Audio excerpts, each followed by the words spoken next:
नमस्कार. मी सुहास वसंत जोशी पुनश्च आपलं सर्वांचं तथास्तू चॅनलमध्ये स्वागत करतो.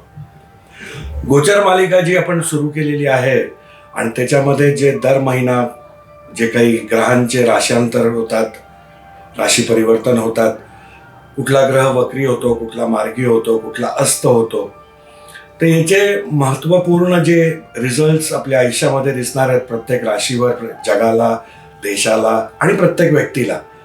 तर त्याच्यावर ही जी काही आपण मालिका सुरू केली आहे त्याच्यातला आजच्या भागामध्ये आपण आज गुरुदेव मार्गी होणार आहेत 11 मार्चला.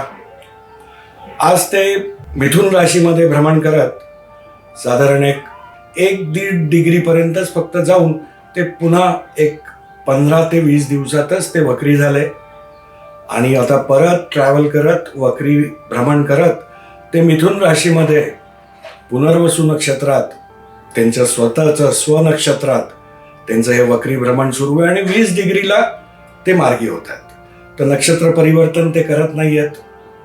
आपल्याच नक्षत्रामध्ये त्यांनी हे पूर्ण त्याचा एक शेवटचा पदा हा कर्क राशीत येतो, त्याच्याच मधून ते वक्री झाले आणि परत आपल्याच नक्षत्रात ते 20 डिग्रीला जे नक्षत्र सुरू होतं तिथेच ते मार्गी होणार आहेत.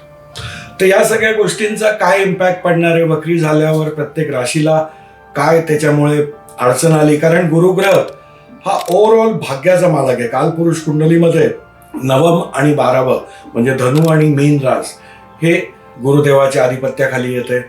त्यामुळे ओव्हरऑल भाग्य, धर्म, मॉरॅलिटी, प्रिन्सिपल्स या गोष्टी, ज्ञान, ओव्हरऑल या गोष्टी गुरुग्रहाच्या अंडर येतात. आज मोक्ष जो माणसाला मिळतो तो 12व्या स्थानावरून आपण बघतो, जिथे मीन रास येते तर तेही गुरुग्रहाच्याच कडे त्याचा कंट्रोल आहे. तर हा ग्रह जेव्हा वक्री झाला, मिथुन रास ही त्याचा दुश्मनाची रास आहे, बुधाची रास आहे, तर तिथे तो अनकम्फर्टेबल असतो. कारण आज एक गुरु जो असतो आणि बुध हा एक लहान मुलगा आहे, तर लहान मुलगा ज्याप्रमाणे वागतो, तर जो एक ज्ञानी संत अशा टाईपची एक व्यक्ती आणि त्याच्याबरोबर एक लहान मुलगा किंवा लहान मुलगाच्या घरामध्ये तो आहे, तर तो अनकम्फर्टेबल होतो. कारण याला एकांतात, याला ध्यानामध्ये, याला मंत्रजापांमध्ये, याला धर्माच्या गोष्टींमध्ये याला इंटरेस्ट आहे गुरुग्रहाला. आणि बुधदेवाला तो लहान मुलगा असल्यामुळे तो चंचल आहे. त्याला आता एक गोष्ट आहे, उद्या एक गोष्ट आहे, त्याला सारखंच बदल, चेंज, एक चंचल वृत्ती बुधग्रहामध्ये आहे. तर हे सगळे जे ॲट्रिब्यूट्स आहेत, तर हे ॲट्रिब्यूट्स मध्ये थोडा अनकम्फर्टेबल होतो गुरुदेव. तर इथे आणि त्यात तो वक्री झाला, तर इथे प्रत्येकाच्या भाग्यावर आज याचे आपल्याला परिणाम बघायला मिळाले. आपले काही कार्य पूर्ण होत आले होते आणि जेव्हा गुरुग्रह वक्री झाले साधारण ऑक्टोबरच्या दरम्यान, तर तेव्हा आपण बघितलं की आपलं कार्य होत आलेलं आहे आणि त्याला काहीतरी विलंब झाला. कारण गुरुग्रह वक्री झाला आणि भाग्याचा ग्रह वक्री होतोय, तर निश्चित आपल्याला भाग्याची साथ मिळायला थोडीशी अडचण होते अशा वेळेस. आज ज्ञानामध्ये, आज धर्माच्या बाबतीत, आज मिथुन रास ही कम्युनिकेशनची रास आहे आणि तिथे एखादा ग्रह तो जो अनकम्फर्टेबल आहे आणि जो धर्माचं प्रतिनिधित्व करतो, तर तो वक्री होतोय. तर इथे धार्मिक उच्छाद हा संपूर्ण जगात आपण बघू शकलो. आज धर्मावरून वादविवाद होणं, कारण वादविवाद किंवा संवाद हे देखील मिथुन रास दाखवते. तर इथे मिथुन रास आज अफवांना पण दाखवते. तर बरेच काही धर्मांमध्ये धर्मगुरूंनी आपल्या फॉलोअर्समध्ये काही चुकीच्या गोष्टींचा देखील प्रचार केला, ज्याच्यामुळे काही उन्माद घडला, असं या वक्री भ्रमणमध्ये आपल्याला सर्व ठिकाणी बघायला मिळालं. आपला देश असेल, आपलं विदेश असेल, संपूर्ण जग असेल, तर इथे धार्मिक उच्छाद हा सुरू झाला. आणि आज मिथुन राशीचं अजून एक ॲट्रिब्यूट म्हणजे ते एअरलाईन आहे, कारण ही वायुतत्वातली प्रथम रास आहे. आज 3, 7, 11 हे वायुतत्वाला दाखवणारे राशी आहेत. तर इथे वायुतत्वाला घेऊन चालणारी ही एअरलाईनची रास आहे. तर इथे वक्री गुरु जेव्हा याचं भ्रमण आता सुरू होतं, तर air crash, plane crash, air accidents हे आपण किती प्रमाणावर बघितले याचे आपण सर्वजण साक्षीदार आहोत. आत्ता जसं आपल्या महाराष्ट्रामध्ये एक मोठ्या नेत्याचा एअर क्रॅशमध्ये त्यांचा मृत्यू झाला, ॲक्सिडेंट झाला तर तो अशाच प्रकारे परत एकदा भारतातील एक मोठा नेता एक 3-4 महिन्याच्या पिरियडमध्ये आपण बघू ती गोष्ट की एक मोठ्या नेत्याचा प्लेनमधून प्रवास होत असताना परत एकदा क्रॅश होण्याचे काही संकेत पुढचे आपल्याला गोचरचं जे ग्रह नक्षत्रांची आपल्याला संकेत मिळत आहेत, तर त्याच्यामुळे परत एकदा एक मोठा एअर ॲक्सिडेंट आपल्याला बघायला मिळणार आहे, ज्यात एक भारतातील एक रिनाऊंड मोठा नेता आपण गमावू शकतो. देव करो की हे जे एअरलाईन क्रॅशचं मी बोललो आहे आणि अजून जो काही हा पिरियड आहे 2-3 महिन्याचा, जेव्हापर्यंत गुरुदेवाचं तिथे भ्रमण आहे आणि वक्रीतून मार्गी झाल्यावर थोडं प्रमाणात त्याच्यात कमतरता येईल, पण निश्चितप्रमाणे अजून पुढे आपल्याला एअर क्रॅशेस, एअरलाईनचे मोठे मोठे ॲक्सिडेंट्स आपण बघू शकणार आहे. तर इथे आपल्याला काळ आहे हा 2-3 महिन्याचा, तर इथे आपल्याला गरज नाहीये किंवा आपण पर्यटनासाठी जातोय आणि सध्या युद्धाचा सगळीकडेच माहोल सुरू आहे पूर्ण जगामध्ये, तर आपण बघतोय की पर्यटक भरपूर ठिकाणी अडकले. आपले जे काही लोक तिथे जाऊन नोकऱ्या करतायत त्यांना परत यायचंय, तर त्यांना आज तिकीट मिळणं प्लेनचं, आज सगळे फ्लाईट्स कॅन्सल झालेले आहेत. विचित्र परिस्थिती प्रत्येकाला आलेली आहे. तर इथे आपल्याला आपण टाळायला पाहिजे परदेशाचं गमन सध्याच्या काळामध्ये. हे माझी सर्व श्रोत्यांना विनंती आहे. खूपच जरुरी आणि खूपच महत्त्वाची काही कामं, पण शेवटी आपल्या जीवापेक्षा मोठं काहीच नाही आहे, तर याचा प्रत्येक व्यक्तीने विचार करावा. गोचर भ्रमण गुरुदेवाचं मिथुन राशीत आहे, तर हे नेहमीच आपण लक्षात ठेवायला पाहिजे. याच्यामध्ये मिथुन राशी ओव्हरऑल कम्युनिकेशनला दाखवते, ही मीडियाला दाखवते, आज तुमचं पराक्रमाला दाखवते, सिबलिंग्सला दाखवते. तर इथे एक त्याच्या शत्रुग्रह येऊन वक्री झाला होता आणि वक्री ग्रह हा अजून चेष्टाबळ त्याला मिळतं आणि तो सुपर स्ट्रॉंग होतो. तर शत्रूच्या घरामध्ये एक शत्रू येऊन तो सुपर स्ट्रॉंग अवस्थेत आहे. तर इथे आपल्याला बघितलं असेल की शेजार धर्म, आपल्या शेजारी राहणारी लोक, तर यांच्याशी काही वादविवाद आहेत तर ते उफळून आलेले असतील. आपल्या सिबलिंग्स मध्ये काही दुरावा निर्माण झालाय किंवा सिबलिंग्स बरोबर काही अचानकच वाद सुरू झाले, तर हे वक्री गुरुनी तृतीय स्थानातलं जे त्याचं भ्रमण आहे, तर इथे आपल्याला याच गोष्टी वक्री भ्रमणामध्ये आपल्याला दाखवल्या. आता इथे जेव्हा गुरुदेव मार्गी होणार आहेत, तर आपली जी कामं, कारण भाग्याचा ग्रह हा वक्री झालेला होता आणि तृतीय स्थानातला मिथुन राशीतला जो गुरु ग्रह असतो, तर त्याला मरणकारक स्थान पकडतात. याला खास करून मेष राशीसाठी आता आपण राशीफळ जे बघणार आहे तर तेव्हा मी सांगेलच, पण तृतीय स्थानातला गुरुला हे चांगलं नाही. पण तर इथे आणि त्यात तो वक्री झाला होता, त्यामुळे त्याचं एक जिथे त्याला कम्फर्टेबल नाहीये तिथे तो सुपर स्ट्रॉंग होऊन बसला होता. त्यामुळे अजूनच त्याची मनस्थिती बिघडलेली होती आणि त्याच्यामुळे आपल्याला ओव्हरऑल जे एक लाईफमध्ये सुख, समाधान, कौटुंबिक सुख, संततीचं सुख, आज ज्ञान, या सगळ्या गोष्टींमध्ये, धर्मामध्ये आपण थोडंसं जरा काही वेगळ्या गोष्टी प्रत्येकाला या काळात अनुभव प्रत्येकाने घेतला आहे. आता गुरुदेव मार्गी होत आहेत, ही मोठी खुशखबर आहे, संपूर्ण जगासाठी खुशखबर आहे, कारण आता तो उच्च अभिलाषी होणार आहे आणि त्याच्या उच्च राशीकडे त्याचं भ्रमण सुरू होणार आहे. आज हा जो काही काळ आहे वक्री भ्रमणाचा जो संपतोय साधारण 10 तारीख 11 तारखेला, तर आपल्याला 9 तारीख ते साधारण एक 12-13 तारखेपर्यंत गुरुग्रह स्तंभी असणार आहे. तर स्तंभी जेव्हा ग्रहाची अवस्था असते त्यावेळेस आपण त्याची उपासना केली, त्याचे मंत्रजाप केले, त्याच्या गोष्टींचे दान केले, तर याचे जबरदस्त रिझल्ट येतात. तर या काळामध्ये तुम्ही अनुष्ठान करून ओम गुरुवे नमः, ओम ब्रूम बृहस्पते नमः याच्या 16,000 मंत्रांचा एक तुम्ही संकल्प करून जप केला तर तुम्हाला दैदिप्यमान रिझल्ट याचे तुम्हाला मिळू शकतात. आज पुनर्वसू नक्षत्रात या गुरुदेवाचं भ्रमण आहे. पुनर्वसू नक्षत्र त्याचं स्वतःचं आहे, तर तुम्ही या जे स्तंभी काळ आहे त्याच्यामध्ये तुम्ही पुनर्वसू नक्षत्राचं ओम आदित्याय नमः याचा मंत्र जाप करू शकता. त्याचे 5,000 मंत्रांचा जाप तुम्ही पुनर्वसू नक्षत्र ज्या दिवशी आहे चंद्रदेवाचं भ्रमण त्या दिवशी तुम्ही केलात तर तुम्हाला दैदिप्यमान रिझल्ट्स या मार्गी गुरुचे मिळू शकतात. आज प्रत्येक राशीसाठी लग्नासाठी गुरुदेवाचं ज्या स्थानातून ज्या भावातून भ्रमण होणार आहे त्याप्रमाणे आपण त्यांचे सेपरेट उपाय प्रत्येकासाठी वेगळे काय करू शकतो आपण ते आम्ही सांगणारच आहे. राशीफळ प्रत्येक राशीचं जे मा सांगू, पण हा जो काही स्तंभी काळ आहे याचा प्रत्येकाने फायदा उचलायला पाहिजे, कारण हा दैदिप्यमान असा पिरियड असतो. वर्षातून एकदा शनी आणि गुरु हे जे दोन मोठे ग्रह इम्पॅक्ट देणारे आपल्या संपूर्ण आयुष्याला, हे दोघंही वक्री होत असतात आणि वक्री होताना ते स्तंभी होतात आणि जेव्हा मार्गी होणार आहेत तेव्हा देखील स्तंभी होतात. तर दोन वेळेस हे ग्रह आपल्याला चान्स देतात की आपण तेव्हा यांच्याकडून पाहिजे ते मागू शकतो. यांची उपासना, मंत्रजाप या गोष्टींनी तुम्ही यांचे शुभ फळ, शुभ आशीर्वाद पूर्णपणे मिळवू शकता. आज या राशीफळमध्ये आपण प्रत्येक राशीचं साठीचं जे इम्पॅक्ट गुरुग्रह जेव्हा मार्गी होतोय तर त्याच्यामुळे जो काही प्रत्येक राशीसाठी काही ना काही खुशखबर मिळणार आहे. कारण याच्यामध्ये जो शुक्रदेव मागच्या व्हिडिओमध्ये आपण बघितलं की त्याचं उच्चीचं भ्रमण सुरू झालंय आणि तो मीन राशीत उच्चीचा होतो, म्हणजे त्याचा उच्चनाथ हा गुरुदेव होतो.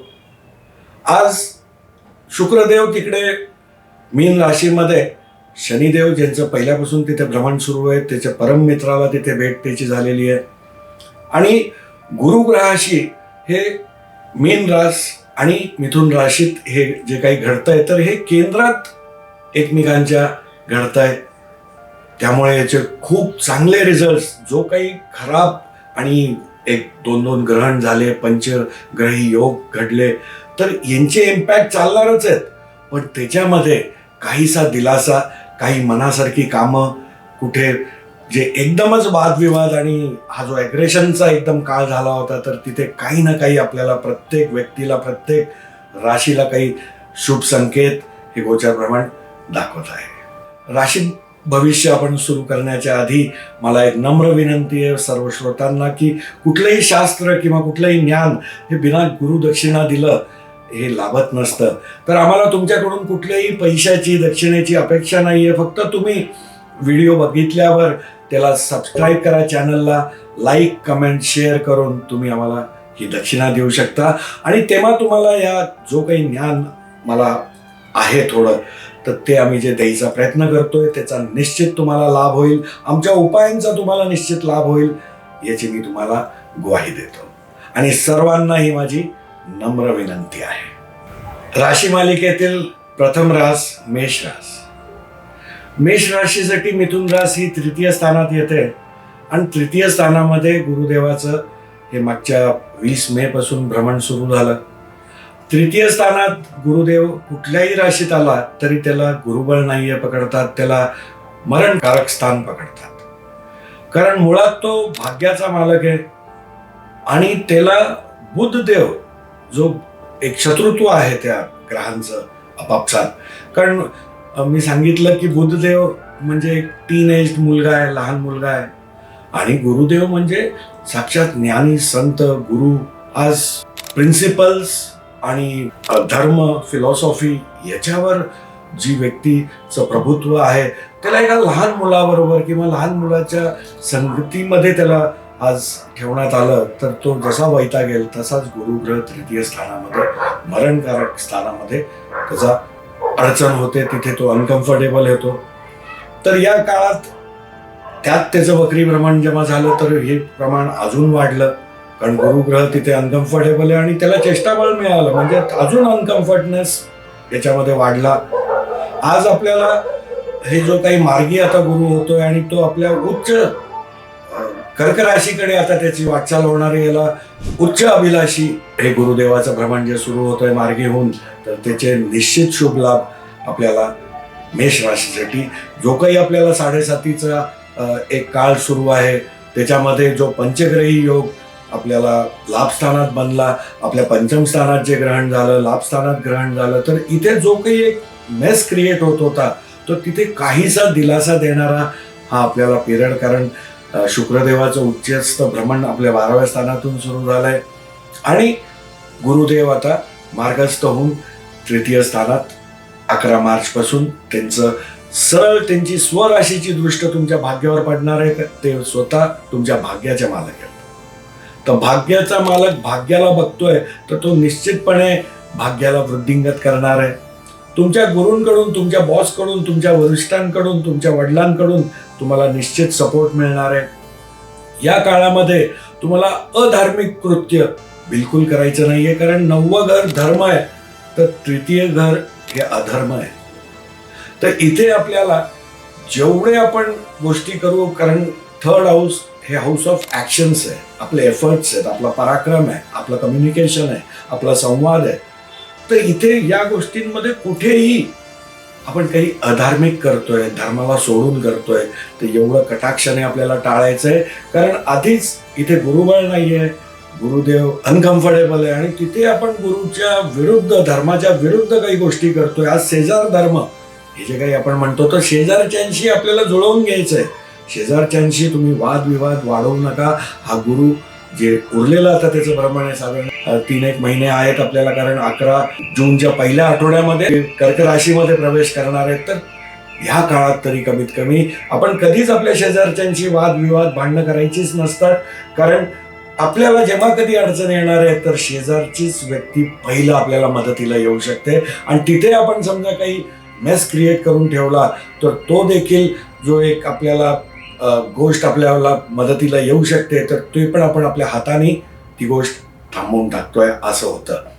तर इथे आपल्याला गुरुदेवाची आता जी काही मार्गी चाल सुरू होते आणि त्याची जी काही 3 दृष्ट्या ना, त्याच्यामधले 2 दृष्ट्या या पूर्ण जादू करणाऱ्या असतात. ते म्हणजे पंचम आणि नवम, आणि सप्तमनी पण तो शुभच करणार आहे. पण या 2 जे पंचम आणि नवम दृष्ट्या गुरुदेवाकडे आहे त्याला गंगाजल म्हणतात. तो ज्याही स्थानांवर दृष्ट टाकणार आहे तर त्याला एवढी ब्लेसिंग्स मिळते की त्या काळामध्ये त्या स्थानाचं आपल्याला भरभरून त्याचे लाभ 100% मिळतात. तर इथे पंचम दृष्ट मेष राशी, मेष लग्नासाठी 3य स्थानातून गुरुदेवाची 7म स्थानावर पडते. 7म स्थान विवाहाचं आहे, पार्टनरशिपचं आहे, व्यापारचं आहे, आपल्याला रोज भेटणारी लोक, क्लायंट्स, या गोष्टींचं आहे. तर इथे आपल्याला भरभरून गुरुदेवाचा सपोर्ट मिळतोय. इथे आपल्याला व्यापाराची वृद्धी होणार आहे. वैवाहिक आयुष्यात वक्री काळामध्ये काही अडचणी सुरू होत्या तर तिथे काही आपल्याला त्याच्यामध्ये न्यूनता येताना बघायला मिळेल. व्यापाराला भरभराटी मिळणार आहे. क्लायंट्सची वाढ होणार आहे. आज विदेशावरून काही क्लायंट्स आपल्याला जोडू शकतात, कारण शुक्र आणि शनिदेव हे विदेश स्थानातून भ्रमण करतायत. आणि 7म स्थान हे मुळातच शुक्रदेवाचं आहे आणि तो विदेश स्थानात चाललाय. आणि विदेशाचं जे काही भ्रमण आपण बघतो की विदेशासाठीचा जो ट्रॅव्हल होतो ते 7म स्थानावरून बघितलं जातं. तर तिथे गुरुदेवाची दृष्ट, तुमच्या भाग्याच्या मालकाची दृष्ट पडते. तर निश्चित या काळामध्ये आपल्याला विदेशाशी काही लिंक लागू शकते. पण ट्रॅव्हल करताना मी सांगितल्याप्रमाणे थोडासा काही काळ आता तुम्ही कम्युनिकेट करा, काही गोष्टी तुमच्या मेलवरून, फोनवरून तुम्ही कन्फर्म करा, पण थोडा काळ जाऊ द्या. हे जे धगधगती आग लागलेली आहे युद्धाची संपूर्ण जगाला, हिला थोडंसं शांत होऊ द्या आणि मग तुम्ही बाहेर जाण्याचं असेल तर त्याचं तुम्ही प्लॅनिंग करा. 7म दृष्टी मी सांगितलं की 9व्या भावावर पडते. तर तुम्हाला या काळामध्ये धार्मिक कृत्य, धर्माच्या स्थानांवर तुम्ही जाणं हे तुमचं घडणार आहे. तुम्ही जायलाच पाहिजे, कारण आपल्याला तरच गुरुदेवाची ब्लेसिंग्स मिळणार आहे. आणि त्याची 9म दृष्ट ही आपल्या लाभ स्थान 11व्या स्थानावर पडते, आपल्या इच्छापूर्ती स्थानावर पडते, आपल्या मित्रपरिवार, सोशल नेटवर्क या स्थानावर पडते. तर 9म दृष्ट ही पूर्ण भाग्यकारक दृष्ट असते. तर इथे आपल्याला मित्रांकडून, सोशल नेटवर्क मधून मोठे लाभ होण्याचे शुभ संकेत हे गोचर भ्रमण आपल्याला दाखवत आहे. आता या स्थानाची आपल्याला पूर्ण शुभत्व वाढवायला, तुमच्या भाग्याचा मालक गुरुदेवाची संपूर्ण कृपा मिळवायला तुम्ही ओम गुरुवे नमः याचा जो स्तंभी काळ मी सांगितला त्याच्यात तुम्ही त्याचा एक पूर्ण जप संख्या पूर्ण करा. आज त्या 4-5 दिवसामध्ये तुम्ही 16,000चा जप करू शकला तर खूप छान, आणि नाही करू शकलात तर रोज एक माळ ओम गुरुवे नमः ही आपल्याला करायची आहे. 3य स्थान जिथे तो आता विराजमान आहे आणि तिथे त्याचं मार्गी भ्रमण होणार आहे. तर 3य स्थान हे आपले सिबलिंग्स आहेत, आपले शेजारचे आहेत. तर त्या लोकांना काही तुमचं छोटं मोठं काही खुशीचं काही गोष्ट घडली तर तिथे मिठाई, पिवळ्या रंगाची मिठाई ही तुम्ही गुरुवारच्या दिवशी त्यांना द्या. त्यांच्या घरी जाऊन त्यांना त्याचं वाटप करा. तुम्हाला दैदिप्यमान रिझल्ट हा गुरुग्रह नक्कीच देईल आणि त्याचे जे काही दुष्परिणाम या तृतीयातल्या भ्रमणातून आपल्याला मिळू शकतात ते पूर्णपणे मिनिमाइज होते. राशी मालिकेतील तृतीय रास मिथुन रास. मिथुन राशीमध्येच हे जे काय भ्रमण सुरू आहे मागच्या वर्षीपासून गुरुदेवाचं, तर त्यांच्या लग्न स्थानातून त्यांच्या राशीतूनच हे गुरुदेवाचं भ्रमण सुरू आहे.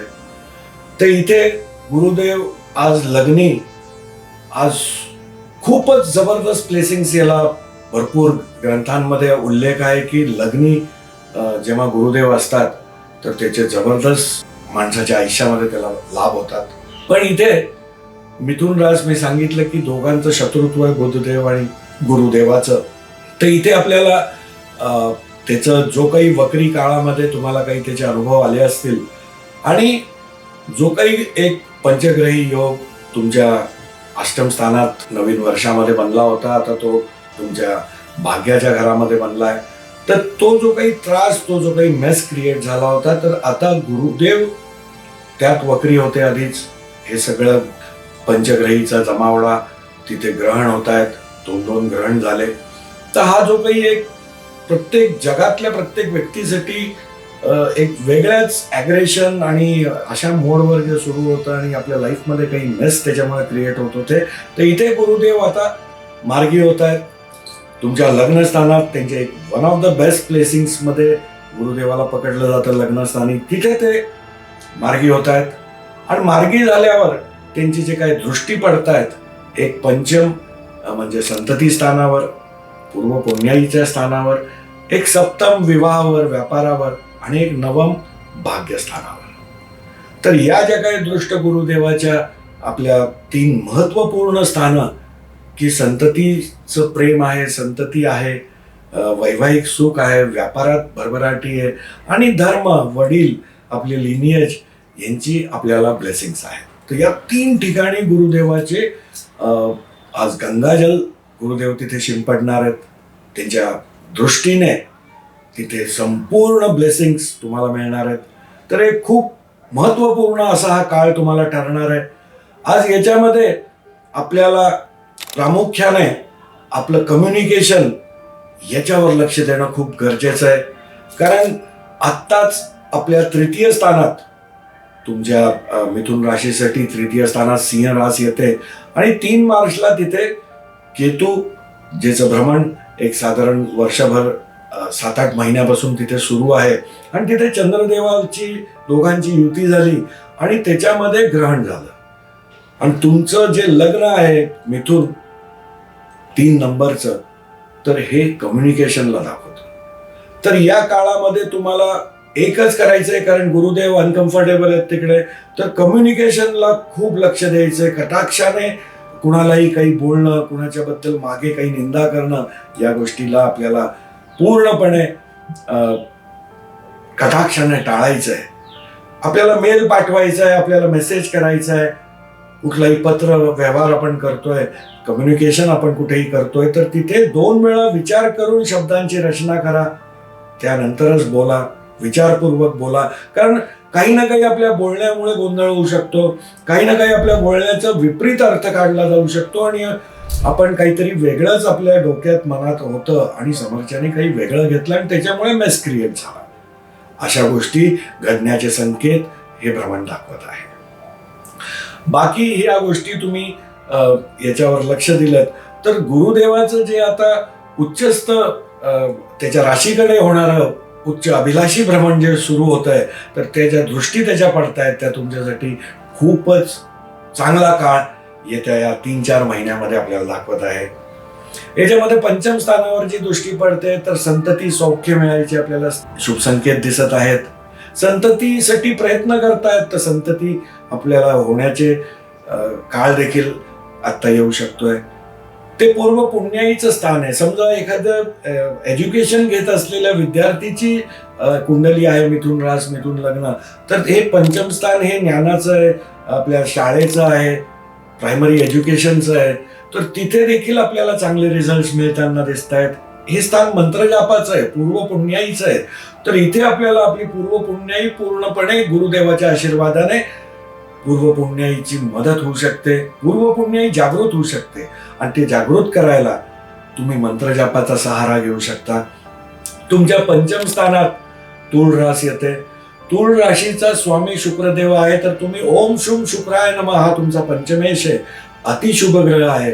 तर त्याचे मंत्रजाप करणं, गुरुदेवाचे मंत्रजाप ओम गुरुवे नमः करणं, यांनी तुम्हाला दैदिप्यमान असे सुंदर रिझल्ट तुम्ही पंचम स्थानाचे मिळवू शकता.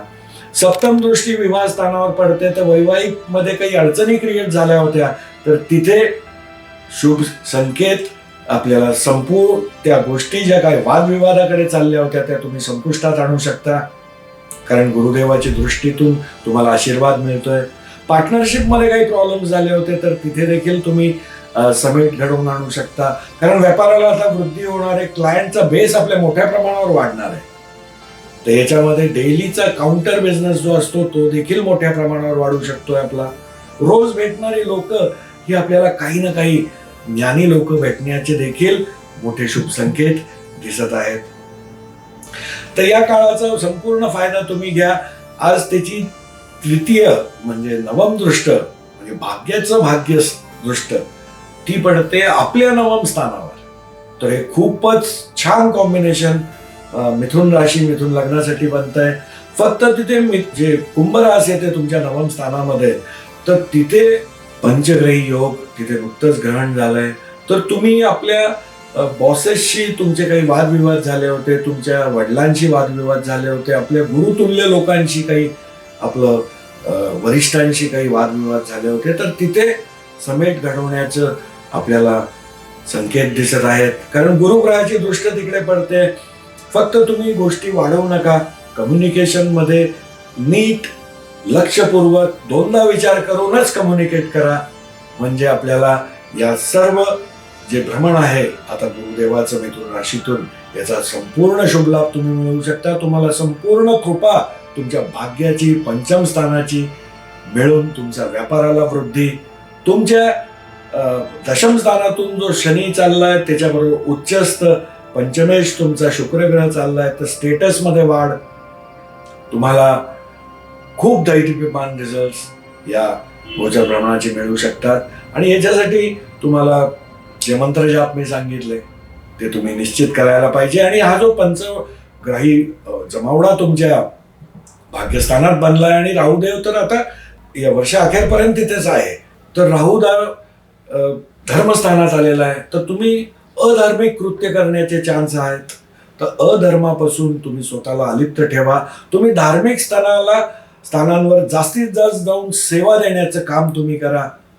तुम्ही स्वच्छतेचं काम एखाद्या मंदिरात जाऊन शनिवारच्या दिवशी ते धुवून काढताय, असं स्वयंसेवक बनून तिकडे कार्य करा. तुम्हाला पूर्ण कृपा गुरुदेवाच्या या भ्रमणाची आणि राहुदेवाचं पुढचं भ्रमण जे आहे त्याचे सर्व शुभ लाभ तुम्ही या गोष्टींनी निश्चित मिळवू शकता. राशी मालिकेतील द्वितीय रास वृषभ रास. वृषभ लग्नासाठी मिथुन रास ही त्यांच्या द्वितीय स्थानात येते. तर द्वितीय स्थानातून गुरुदेवाचं भ्रमण सुरू झालेलं आहे मागच्या वर्षीपासून. आता ऑक्टोबर मध्ये गुरुदेव वक्री झाले आणि तुमच्यासाठी गुरुदेव हे अष्टम स्थान आणि लाभ स्थान याचे मालक आहेत. तर लाभ स्थानाचा मालक हा धनातून जेव्हा जातोय तर हा एक खूप मोठा धनयोग बनवतो. जेव्हा पण द्वितीय आणि लाभ स्थानाचा काही कॉम्बिनेशन बनतं, तर इथे द्वितीयाचा मालक धनातून चाललाय, तर हे जबरदस्त मोठे लाभ देण्याचे हे गोचर भ्रमण आपल्याला शुभ संकेत देत आहे. इथे द्वितीय स्थान बँक बॅलन्स आहे. तर बँक बॅलन्स मोठ्या प्रमाणावर वाढू शकतो, कारण लाभ वाढणार आहे तर बॅलन्स पण वाढेलच. हे स्थान आपल्या कुटुंबाचं आहे. तर कुटुंबामध्ये काही वृद्धी, कारण गुरुग्रह हा जिथेही ज्याही स्थानात येतो तिथे काही ना काही प्रमाणात तो वृद्धी देतो. तर बँक बॅलन्स मध्ये वृद्धी देऊ शकतो, तुमच्या फॅमिलीमध्ये वृद्धी देऊ शकतो.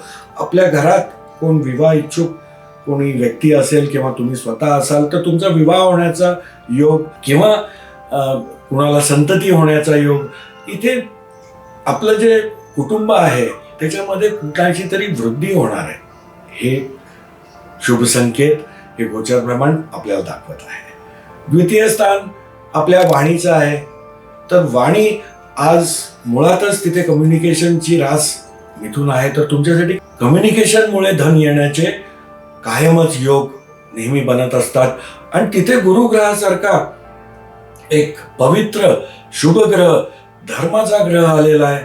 तर तुमच्या बोलण्यामुळे तुम्हाला खूप मोठे लाभ होऊ शकतात. हे गोचर ब्रह्मांड शुभ संकेत आपल्याला दाखवत आहे. फक्त या काळामध्ये तुम्हाला चांगलंच बोलायचंय.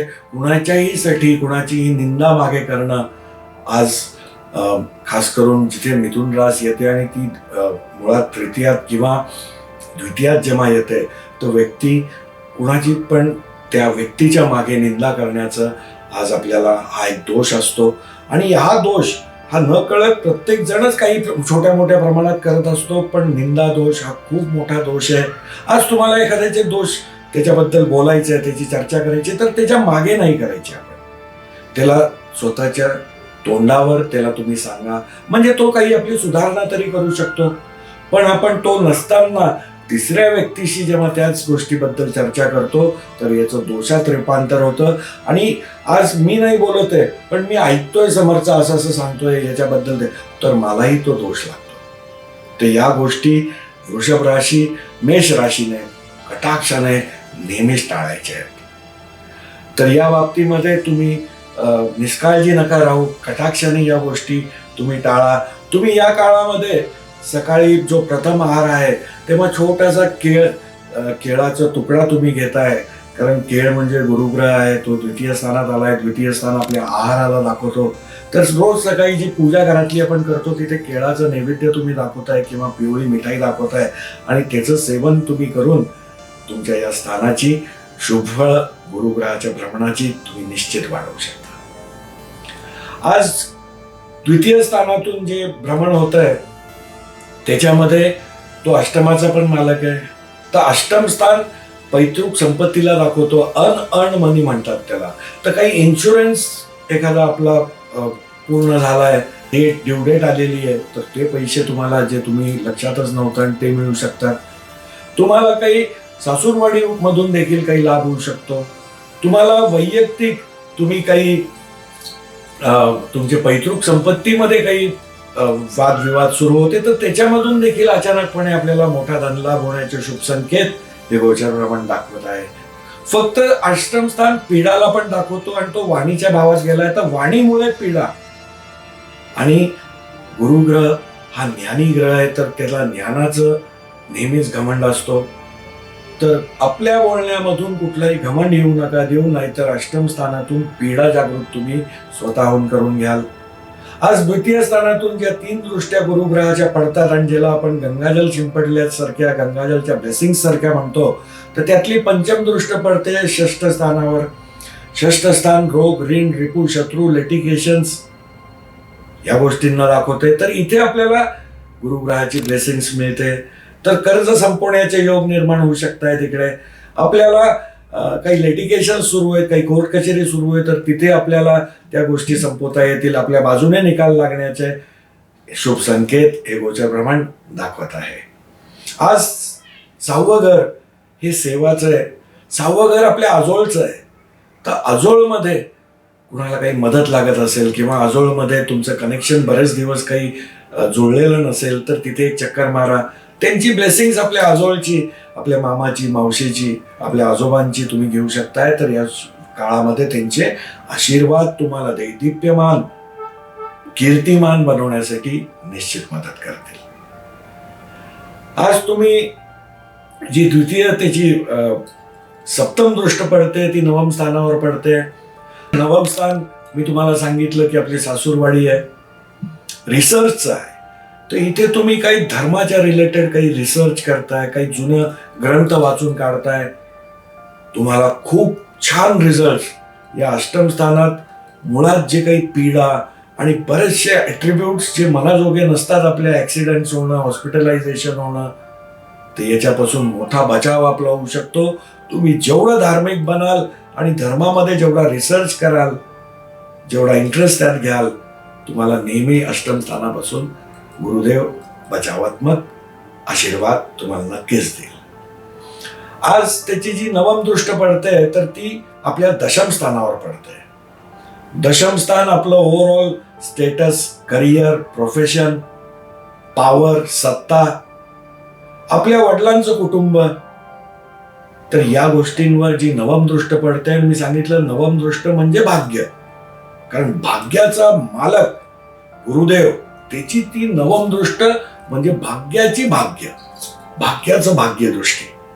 तर ती आपल्या दशम स्थानावर पडते. तुम्हाला दैदिप्यमान यश मिळण्याचे, तुमचं स्टेटस वाढण्याचे, तुमच्या प्रोफेशन, तुमच्या वर्क प्लेसवर तुमचं प्रभुत्व वाढण्याचे, तुमच्या सहकाऱ्यांमध्ये, तुमच्या ऑफिसमध्ये तुमच्याकडे बघण्याचा दृष्टिकोन लोकांचा बदलेल. तुमचं तिथली जी काय तुमच्याकडे पॉवर आहे ती पॉवर वाढताना दिसते. तर या गोष्टींना आपल्याला, ज्याही शुभ गोष्टी मी तुम्हाला सांगितल्या त्या आपल्याला त्याची शुभफळं वाढवायची असतील, आणि ती जे काय अशुभ होऊ शकतं, कारण शेवटी अनकम्फर्टेबल स्थानांमधून, राशीमधून, त्याच्या शत्रूच्या घरातून त्याचं भ्रमण होत आहे. तर इथे काही वाईट देखील तो करू शकतोय. तर वाईटाचे दुष्परिणाम कमी करायला आणि शुभ लाभ जे गुरुदेव आपल्याला देऊ शकतोय ते शुभ लाभ वाढवायला तुम्हाला मी जो केळ किंवा एखादं नैवेद्य पिवळ्या रंगाचं तुम्ही रोज ग्रहण करणं हा एक मोठा उपाय आहे. आणि गुरुवारच्या दिवशी, द्वितीय स्थान आपली फॅमिली आहे, आपलं जेव्हा आपण जन्म घेतला तेव्हाच आपलं कुटुंब आहे. तर तिथे तुम्ही दर गुरुवारी स्वतःच्या घरी पिवळ्या रंगाची मिठाई घेऊन, रोज जेव्हा संध्याकाळी तुम्ही घरी येताय तर तेव्हा तुम्हाला पिवळ्या रंगाची मिठाई घेऊन घरी यायचं. म्हणजे गुरुग्रह ही पिवळी मिठाईला दाखवतो. तर गुरुग्रहाला आपल्या घरामध्ये आपण घेऊन येतोय आणि स्थापित करतोय गुरुवारच्या दिवशी. तर याचे संपूर्ण शुभ लाभ तुम्ही निश्चितपणे मिळवू शकाल. गुरुदेवासाठी तुम्हाला ओम गुरुवे नमः याचा तुम्ही मंत्रजाप करू शकता. आणि गुरुदेवाच्या वस्तू तुम्ही गुरुवारच्या दिवशी चणा डाळ ही थोडी भिजवून त्याच्यावर थोडा गूळ ठेवून तुम्ही गौमाताला खाऊ घालू शकता. तुम्ही केळी देखील गौमाताला खाऊ घालून गुरुदेवाचे दुष्परिणाम तुम्ही कमी करू शकता आणि शुभ लाभामध्ये निश्चितपणे वाढ करू शकता.